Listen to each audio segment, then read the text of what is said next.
Parks of all types, whether they're passive or active, are very valuable to cities, offering a multitude of benefits, including improved environmental quality, enhanced public health, increased property values, and stronger community bonds. And one of the things we've tried to do, and Lewis will speak more to this, is we've invested in our green space, open space. In 2009, I created the Open Space and Recreation Fund, which all the development that's taking place in the downtown is funding the improvements that are being done to our parks and recreation program out here in the neighborhoods, where the neighborhoods are the lifeblood of the city. And I want to let everybody know that that fund has been funding a lot of things, including this project, which was $345,000. But this project was not done by the city alone. This project was done with a lot of help, a lot of partnership, or as I call it, OPM, other people's money. According to research, an investment of $1 in parks and open space and recreation is going to net anywhere from $9 to $11 in return. And we've seen that from then. But this was a combination of a partnership with the state, the school district, GDP, and of course the city. Crayola, now this is $345,000. They also contribute $100,000 towards this park. So that's a third. So how about it? They also bring about 350 to 400,000 people a year downtown. Education is very important. And we have a good partnership with Tracy Piazza, and it's really complements what the school district did and the $15 million that they spent on Cottingham Stadium. I want to make sure I thank our partners, and that starts with our staff, because I'm about to provide some numbers for you, and these numbers just don't come to us. I mean, the mayor may call Representative Freeman, and there may be some money that comes to us, but it doesn't necessarily happen that way. It's a lot of work, and this begins with our staff. So the first thing is I want to acknowledge our staff, our economic development folks. So if you guys just raise your hand, I know that we acknowledge you. John Kingsley right here. These guys are manning the flag. Look at that. That's all. And then Olivia, I saw you back there. So I want to thank you guys, because the following stat is not one to blink at, and that is since 2016 we've brought in about $3.2 million in grants for our parks specifically. Since that time, we've spent about, the city, through its open space fund that the mayor just referenced, about $650,000.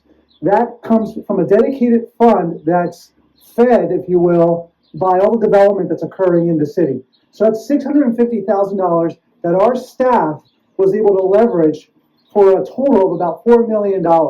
So when you look at this park, and when you look at other parks, and when we start making announcements, especially on our webpage where we have updates on different projects that we have going on in the city, specifically parks, and the 16 parks that we have, that $4 million has come from our staff, and from being smart and leveraging the development dollars that we've used that have gone to open space. That's very, very important. So when we talk about investment, that's significant.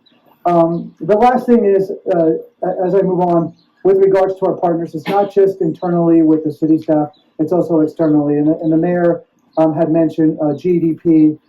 So grateful for the work that they have done. I mean, without GDP, we wouldn't be here. Certainly, Crayola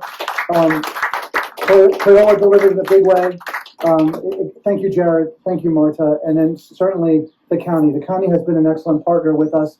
We have a great relationship with them. And this doesn't happen if you have bad relationships. $4 million is not a drop in the bucket. It goes a long way, and we're looking forward to continuing this momentum by investing more dollars into our neighborhoods and into our parks. Thank you for your time.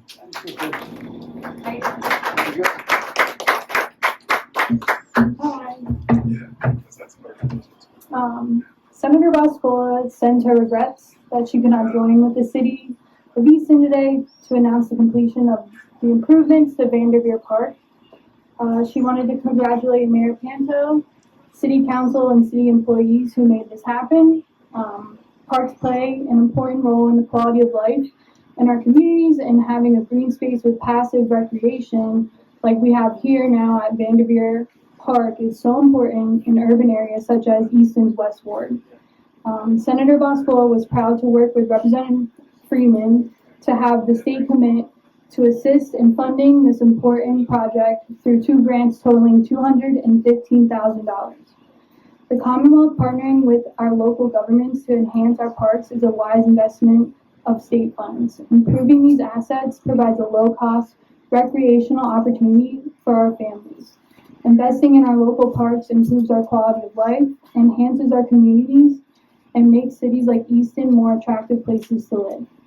Congratulations again to the City of Easton in making these improvements to Vanderveer Park. I have a certificate of recognition presented to the City of Easton on behalf of the Senator's office as well. Good afternoon, everyone. Thank you, Natalie. Thank you, Mayor. It is a pleasure to be here as we attend this announcement of the completion of the upgrade here at Vanderveer Park. I was very glad, along with Senator Boscola, in working to assist the city in securing funding from the Department of Conservation and Natural Resources and the Department of Community and Economic Development's Greenways, Trails, and Recreation Program, which provided considerable funding for the project. I also want to commend Crayola and Marta for their very outstanding contribution to this project and making it a reality. At one time, Vanderveer Elementary School stood here, as the mayor mentioned. At one time in the city of Easton, there were a dozen or more elementary schools in the city of Easton, neighborhood schools, one for about every ward in the city. It was a remarkable system. I went to Centennial a few blocks over. It's now a park as well. But it was a great opportunity to connect with your school. They were the anchors of the neighborhood. You walked home for lunch, you came back after lunch. It was easy access for your parents to go to a PTA meeting or a teacher conference at all times. It was really an integrated part of the neighborhood and very much an anchor to the neighborhood. Most of those schools were torn down, a few remain. Many were turned into parks like Centennial and here at Vanderveer. And as the mayor alluded, parks play a very vital role to the quality of life in our urban communities, in our cities and towns. They provide green and open space in what can often be urban heat zones that are devoid of open space and greenery to keep things cool. Parks afford shade, a shared sense of public space, a sense of community, and a place to gather for recreation and to mingle and to get to know one's neighbors. In some respects, they have the qualities that sociologists associate with third places. First place is home, the second place is work, but the third place is an informal gathering spot where neighbors get together. And we're fortunate that we still have many of those places in our community as well. Places like Porter's Pub comes to mind, where the neighbors come and congregate and get to know each other and exchange information and become friends. But parks also play that role. And particularly over summertime, parks are a great gathering spot for families and for neighbors to get to know one another, exchange information, and to share the benefits of living in a close-knit neighborhood. This upgrade greatly enhances this park, improving its look, its recreational potential, making it an anchor for the neighborhood as a great place for children and their families to come, to utilize, to recreate, and to enjoy. And I want to thank in particular Mayor Panto and his leadership, John Kingsley, Trevor Pinho, all the folks at the Economic Development Department, Dave Hopkins, whose role in our park system is very critical, the members of City Council, many of which are here, the City Administration, GEDP and Jared Mast. His vision for this park goes back a while, and he really wanted to see it come around to the beautiful park we have here today. All of them had a hand in upgrading this park, this community asset. Oh, and Fadia Hama, is she here yet? She just got here. Oh, where's Fadia? There she is. Wanted to thank her in particular for her constant help and partnership with this community, with all the communities that we have there. She does an outstanding job, and the administration is very fortunate to have her. So, again, my thanks to everyone who had a hand in making this a reality. It is a beautiful park. It's something to cherish, it's something to enjoy, and it's something that Easton can be proud of. So thank you. Thank you so much. Looking around here and thinking of what this looked like prior and the vision that comes together when people want to enrich the lives of their community is very important.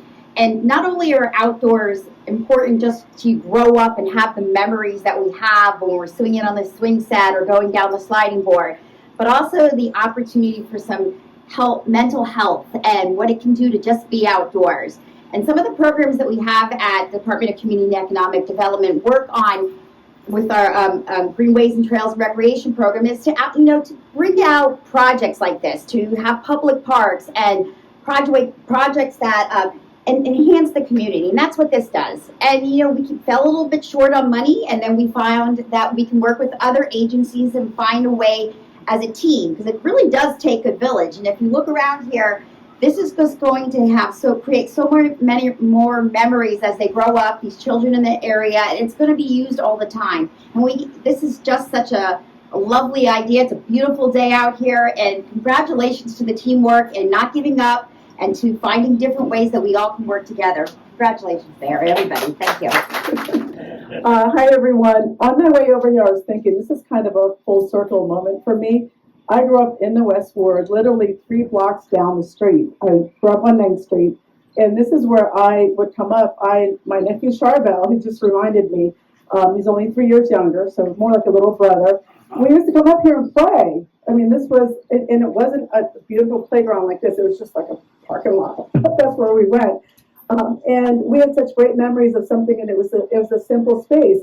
But what this has been transformed to is incredible. The other memory I had as I walked up here is my mother and my sister used to work in that colorful, not colorful in a good way, but that colorful building across the street. They used to work at Strongwear Pants. Yeah. And they would tell me about how wonderful the neighborhood was, and I would come up and visit them sometimes.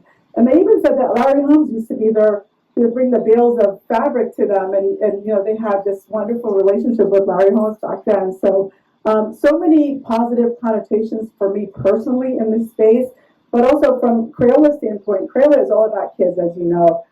We care about the creative well-being of kids, and this complements what Crayola is all about, because in addition to helping them bring out their creativity, we want them to be physically active and for their mental well-being, as Fadia said. So I applaud the city on this project, your team, Mayor Panto, for all this great work, the state.